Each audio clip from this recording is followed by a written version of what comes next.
ఆదివాసీ గిరిజనులంతా 1980లో code కలుపుకోవడం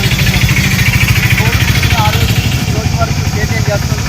అక్కడ forest department ఈ గిరిజనుల భూముల మీదకి వచ్చి వాళ్ళని సేద్యం చేయకుండా ఆ భూములలో మొక్కలు కట్టేందుకు ప్రయత్నాన్ని కొనసాగిస్తుంది.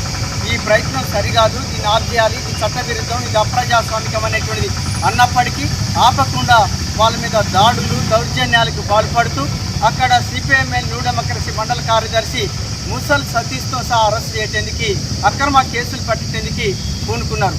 ఇట్లాంటి యొక్క చర్యల్ని మేము తీవ్రంగా ఖండిస్తున్నాం. ఈ పోడు భూములకు పట్టాలు ఇవ్వాలని చెప్పి డిమాండ్ చేస్తున్నాం. వాళ్ళ భూముల ఆక్రమణని నిలుపుదల చేయాలనేటువంటిది కోరుతున్నాం. అందులో భాగంగా ఐటీడీఏ పీఓ గారిని ఈరోజు సిపిఎంఎల్ న్యూ డెమోక్రసీ ఆధ్వర్యంలో కలిసి ఈ సమస్య మీద రిప్రజెంటేషన్ జరిగింది.